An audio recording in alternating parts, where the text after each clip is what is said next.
You're listening to the NAMAD Sessions by Mia, live from the NAMAD Annual Membership Meeting 2025. All right, what's up, beautiful people? Welcome back. This is Errol Bomar, More Than Cars, and we are having conversations at NAMAD by Mia. I'd like to welcome our next guest, and it is DJ Sardana. DJ, how are you, man? I'm doing great. How are you? I am fantastic. Good to have you. So I want to kind of get into just some general questions. First off, tell me a little bit about you and your automotive background. How did you end up in the automotive space? And then we'll kind of get into a little bit more about your current role as it pertains to NAMAD and what brought you here. Got it. Fair enough. 24 years in the car business. Okay. I started off with my own auto parts business right out of college. Okay. And after that, I got started working at a BMW dealership in my area in Richmond, Virginia. Yeah. And things just took off from there. It was just, I'd always had sales in my blood through my family. Always grew up in a grocery store, in a business, always dealing with people one-on-one. So working in a car dealership was a natural fit. In 6 months, I was on the internet team. In 3 years, I was working at Asbury Corporate, managing 13 dealerships. Wow. So now here we are, 24 years in the business. I've worked in a dealership for about 8 years. Okay. I worked at Dealer Track for about 5. And in about 4 days, I'm going to have my 7-year anniversary here at C4 Analytics. Oh, man, that's fantastic. Well, happy early anniversary, right? That's Thank great. you. So tell me a little bit more about your role with C4 Analytics and what you're excited about, especially with our ever-changing environment that we're in. Yeah, really what we're about is helping dealers increase sales, increase their market share, and at the same time cutting their ad spend by an average of 31%. Got it. That's really what it is in a nutshell, helping them solve the product issue. A lot of dealers out there are using products. Yes. A lot of dealers are fragmented, where they're using, 3 or 4 or 5 different vendors to help them do their digital marketing. When you do that, you really don't have that cohesion, that message. Yes. When you've got 5 or 6 cooks in the kitchen, everybody's doing their own thing. Everybody's in their own lane, in their own silo. Right. You end up with 6 different messages out there.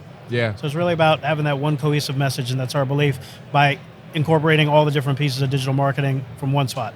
Okay, that's great. Now, 7 years later, right?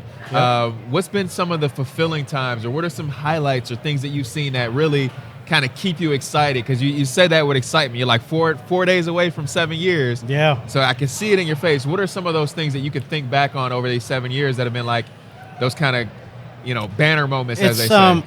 A lot of times when you sell something, you don't always get to see the proof of it. Right. A lot of times when you're in sales, the sales pitch is really about just selling an idea. But being able to see it come on the other side. Yes. So I brought on a dealership years ago. Okay. They're part of a 16-store group, and as a trial, they gave us one store in the Southeast region that was selling 400 cars a month. Okay. So when you take on a store that's selling 400, a lot of dealers are worried about, hey, is there going to be some drop-off when I switch over to you? So we tell dealers they get an average savings of 31%, but this particular dealership selling 400 cars, in 90 days, we matched their 400 cars and cut their ad spend by 47%. Wow. So, the guy who's already selling 400, he's got to be spending a boatload of money. Yeah. But to cut that in almost in half, and match, that's insane. But on average, we're about 31% across the board. Wow, that's amazing. Now, because that's a big number, right? That's a big deal. Just savings overall, right? But when you can put a quantity to it, that I think makes it even more impactful. Are there common things that you see other than, I know you mentioned like a lot of times it's having these multiple products that aren't really harmonizing and talking to one another. Are there other things that if somebody's out there and they're listening to this, that you say, hey, this is something that you need to be taking a look at? I'm speaking tomorrow at 11:40 on Small Stage about that. Okay. Really going into questions to ask your agency. Yes. Like, how many accounts is your account manager handling when they're managing your account? A lot of companies out there, 60 to 70 to 80 rooftops for account managers, the norm. With us, it tops at 10. Yeah. 10. So it really allows for a truly high-touch, white-glove experience with our dealers. You actually have time to build a relationship with someone. If you're talking to 89 people in a month, there's no time for a relationship. No, not really. Not at all. So we hired 19 people out of Google. So our paid search team is managed by a bunch of former Google employees. Okay. So you're talking about some of the best and brightest folks in the industry that are helping our dealers with strategy, managing your ad dollars, being efficient on the budget. There's just so many ways to do it. So when you have all of those pieces together, it really makes up that cohesive approach. That's great. That's great. So outside of your role at C4, what are some other things that are currently driving you? What are some projects you're working on? What other things are you doing right now in your life? I think it was 4 years ago. Okay. I authored a book. Okay. I never thought I'd be a writer. Right. No desires early on. I mean, in school, it was just writing to write for the sake of getting that grade. Absolutely. But I had a couple of things that occurred in my work life Okay. that were a little bit out of my control, and I don't know. It just inspired me to maybe put it on paper, to maybe possibly inspire someone else that's going through a similar situation. Okay. So in my 24 years in automotive, I've worked in 3 companies. Oh, wow. Okay. I worked in the dealership world at Asbury for almost 8 years. Yes. I worked at Dealer Track, and I'm here at C4, and that's it. That's 24 years. So Right. I don't know. I just felt like I should put my story out there, maybe help somebody out. So, I mean, I wrote a book. It's called Can't Hold Me Back. Okay. My Life Growing Up Brown in America. Okay. It not only talks about my experiences growing up as a colored person Yes. in corporate America, but it also talks about the challenges I felt in school. I got bullied in school because I looked different. Yeah. I grew up in Richmond, Virginia in the early 80s, where Yeah. most of the people were black and white. Right. There wasn't a lot of brown. Right. So it talks about the challenges that I faced as a child getting bullied just because I looked different. People just didn't know what to think of me. Yeah. And then I felt some of those same challenges growing up and in corporate America and in my own family.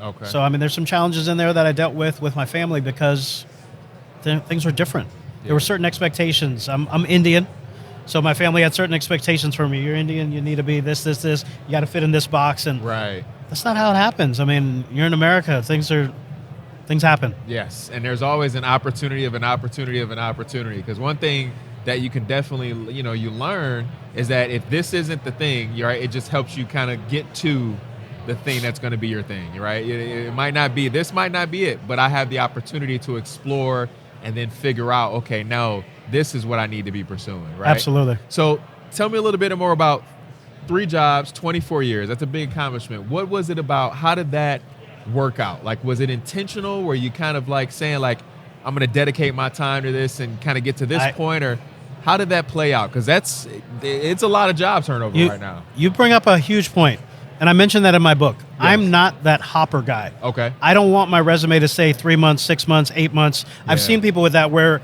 in 3 years they've worked at 9 places. Yes.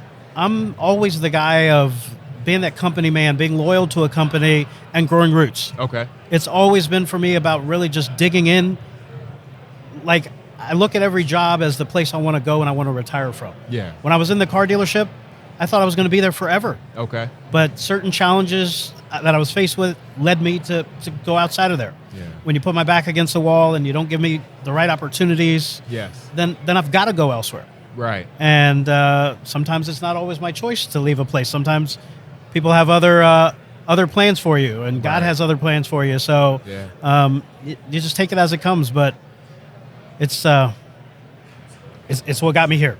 Okay, that's great. Now, what is it about? So C4, 7 years later, right? What are some things you're looking forward to future-wise? Like, is there anything that you can see? Like, obviously, I know you've talked about the success. I think, if I'm not mistaken, you guys recently got a pretty big accolade as well, right?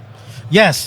I actually just got an accolade this morning. It was just sent to me. Okay. So let me just look it up here. This is from Ford Motor Company. All right, that's Ford Motor Company, as big as they are. Right. They've got a lot of different vendor providers that they oversee. Right. But we're a Ford Advantage Premier Partner. Okay. So this was from Ford across all Ford and Lincoln dealerships. On average, those stores miss their new vehicle sales target by 6.2 units a month. Wow. Minus 6.2 or 6.2 behind. Right. C4 Analytics dealerships that are active using the Ford Advantage program, on average, exceed their target by +5 per month. Wow. So that's an 11-unit swing from -6 to +5. Yeah. And if you're averaging 1-to-1, that's 22 units a month. Right. So that's big. that's at a Ford dealer, but that same process, that same structure can work at any brand. Yeah. It's really about just having smart people, having the time for your dealers, and really putting everything together and having that cohesive approach. Yes. When you can do all those things and check all those boxes correctly, you can really just make a difference.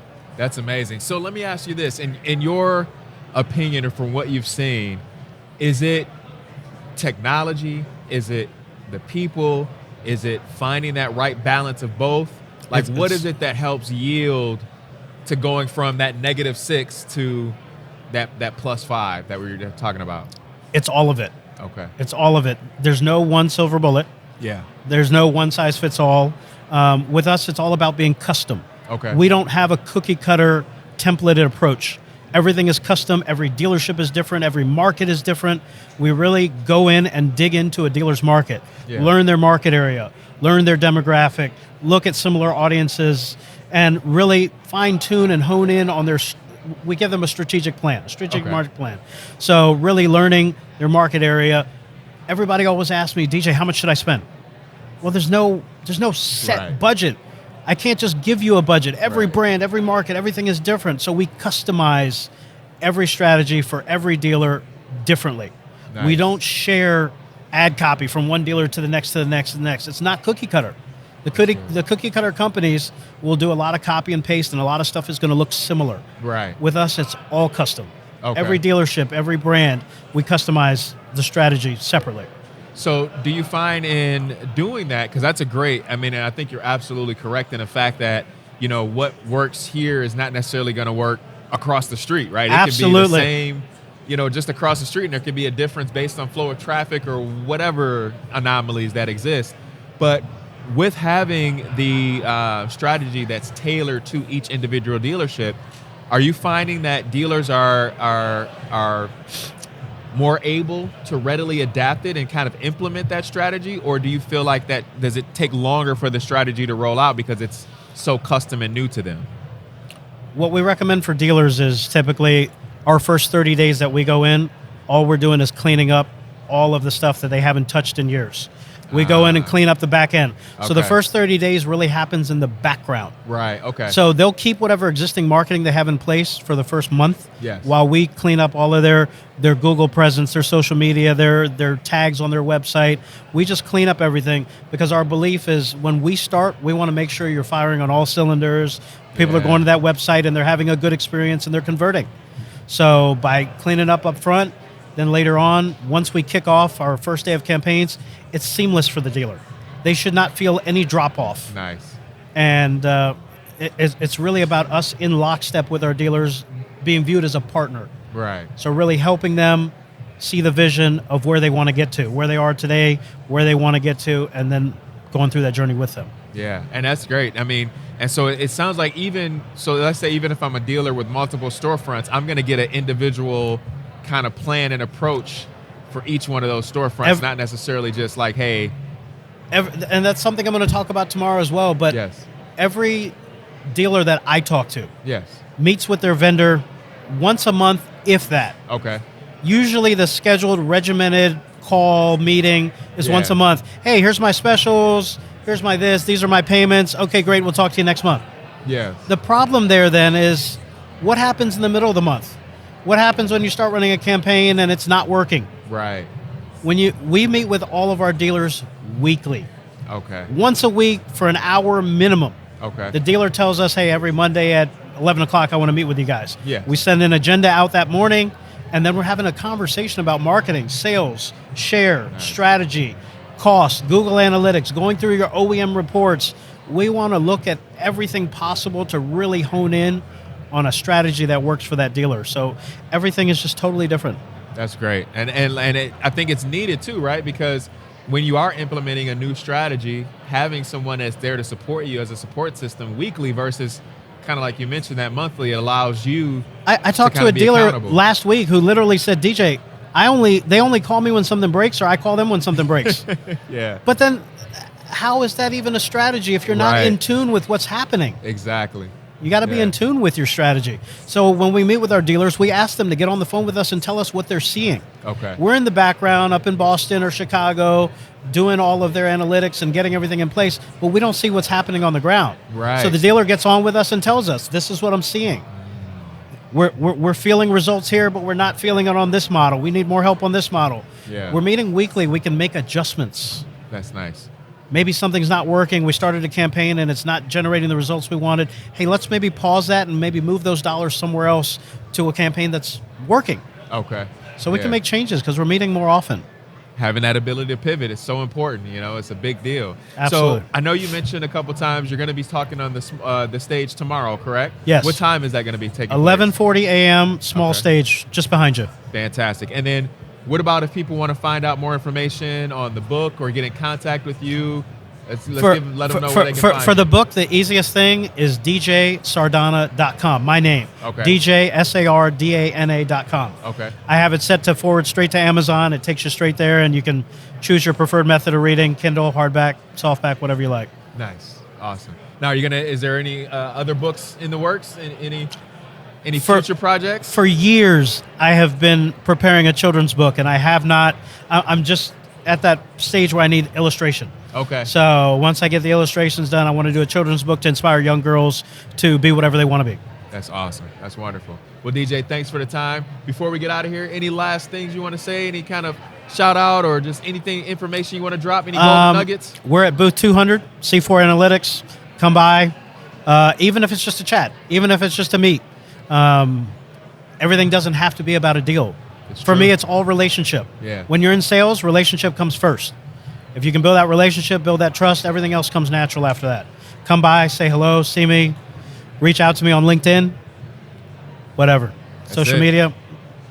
I love that. Well, that's the whole reason we're here, right? To foster those relationships and to really go back home meeting or engaging with someone that we didn't meet or know before we got here. Absolutely. So, that's great. This environment they give us here at NAMAD, this is really like a reunion to me. Okay. Every time I come to these shows, I see 300 people that I've already met, but I haven't seen since the last conference. Right. So it's almost like a reunion, just getting together, seeing people you know, and at the same time meeting new people. I love it. I love it. Well, listen, I can't sing, but if I could, that's where you would cue the family reunion song, right? You remember that? The Absolutely. Family reunion? Absolutely. We want to thank you for tuning in with us. We appreciate you. Again, I'm Errol Bomar. This is More Than Cars, and this is Conversations at NAMAD by Mia. Thanks for tuning in. We'll see you next time. Take care. Thank you for listening to this NAMAD session brought to you by Mia. At More Than Cars, we're obsessed with uniting people around one big idea, that thriving people are the only path to a thriving and profitable industry. And if that resonates with you, head over to morethancars.com to join our email list and check out our full list of podcasts and programming.